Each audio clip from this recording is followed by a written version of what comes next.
Bear this, but not that. We're diving into Galatians chapter 6 today, kicking this thing off. Let's take a look at it. You are watching the Beyond Sunday podcast. All right, everybody, it has been a short while since we have walked through the book of Galatians, and now we're going to start into the home stretch and finish up the last chapter. For those faithful who have been sticking with me on this, so thankful you've been along for the journey. And here we go, the beginning of chapter 6, we're going into the subheading, Bear and Share the Burdens. I'm reading out of the New King James Version. So here we go, starting in chapter 6. Brethren, if a man is overtaken in any trespass, you who are spiritual, restore such a one in a spirit of gentleness, considering yourself, lest you also be tempted. Bear one another's burdens, and so fulfill the law of Christ. For if anyone thinks himself to be something when he is nothing, he deceives himself. But let each one examine his own work, and then he will have rejoicing in himself alone and not in another. For each one shall bear his own load. So there you go. That's the text going from verses 1 through verse 5. And so in this section, Paul is writing to the church here, and he's kind of wrapping up the letter here pretty shortly. And as he's going through, he's talking about how we bear burdens and how we interact with one another. And one of the first things he really talks about, he talks about this idea of being overtaken. It's kind of an interesting word, I think. And as he's talking about being overtaken, it has this meaning of being caught off guard. We are unprepared. It's almost like in a race, someone is running. You may know there are people behind you. You may know that there's competition, but there's that moment as a runner, you're focused forward, and suddenly that competitor just comes up behind you, and suddenly with that spurt of energy, they push right ahead of you. You're overtaken.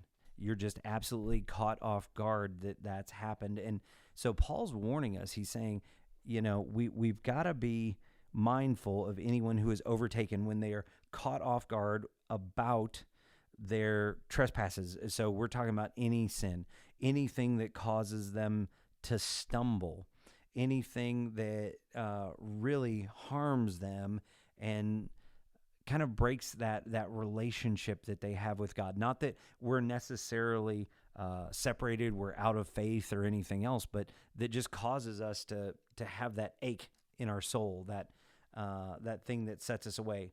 And so he says, anyone who is overtaken like that, he says, you who are spiritual, so we, the people of faith, he says, we need to restore gently. And I think that's so important. I've talked with, I don't know, so many people over the years that have fallen in sin. Were they wrong? Absolutely. Did they sin against God? Did they break commandments? Any of the ways you want to put it? Absolutely. It wasn't just, a mistake. No, we sinned. We were in the wrong. But what do we do in that moment? And I've seen a lot of people who are just really hurt, people that are just a little anxious, honestly, about being around the church because of it. Actually, a number of people that don't like faith, when you really start talking with them, it's not Jesus or necessarily some of the teaching they see in the Bible. It's an encounter with another believer that has set them apart. So how we deal with someone who has trespassed is, Paul uses that word there. Anyone who has sinned, who has fallen, how we deal with those things is important. I've known people who've made serious mistakes. As they come to people and share, what are they told? Knock it off. That's great advice. I wish I would have known that. No, a person knew they were doing wrong. That's why they're coming forward. And so Paul gives some great advice. He says to restore, you're supposed to bring them back into right relationship, lift them up, pick them back up off the ground, but you do it gently, not heavy-handed, not with judgment, not with superiority. And in doing that, there is that love of Christ. Look at everyone that Christ encounters who was a person who had committed sin, besides a person of self-righteousness, because that in truth, that self-righteousness is a pushing away, a rejecting of God himself, because I have my own rightness. I don't need your rightness. But any other sin, Jesus met those people and very lovingly, gently restored them. He didn't condemn them. I ran across the words, some teaching from John Stott when he was looking at this issue, and he said the original word for restore means to put it in order. And the original Greek word in this space was used as a medical term for resetting a bone. And so when you think about it, there is a firmness that has to be used. I mean, when you're muscling around and forming something back into place that's broken, it may take some pushing and some strength to get that into place. But you have to do it gently, or you can cause further damage. And so it's a great word, that original Greek term, that medical idea. And so Paul tells us that, one, we need to do that gently. Okay, we need to do it rightly. That's great.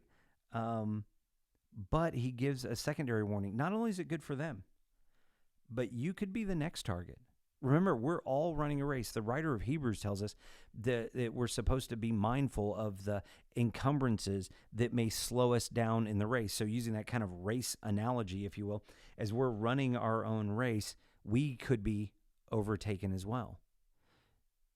And so if that's the case, we are sowing seed of the kind of restoration that is possible within the community that we're a part of.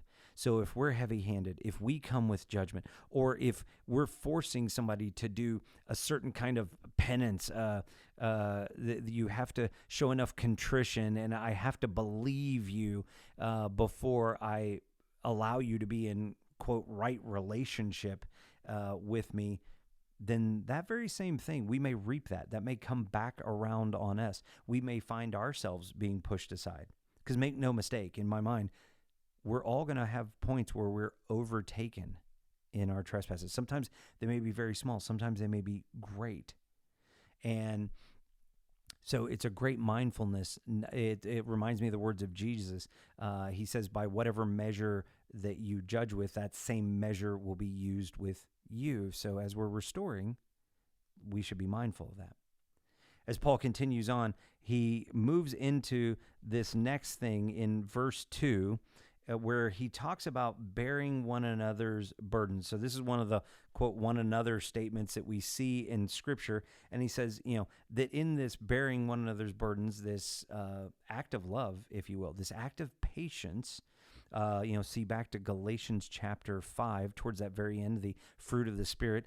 A lot of that is an outward manifestation, an act that you can see some of the fruit of the Spirit being placed in hands and feet as we bear one another's burdens. And he says that fulfills the law of Christ. It's interesting because you see this bear one another's burden. And then when we get to the very end of the section we read today, when we come into verse 5, it says that each person's going to bear their own load. And when you read it in the New King James version, it uses the word burden for each. So in verse 2, it says, bear one another's burden.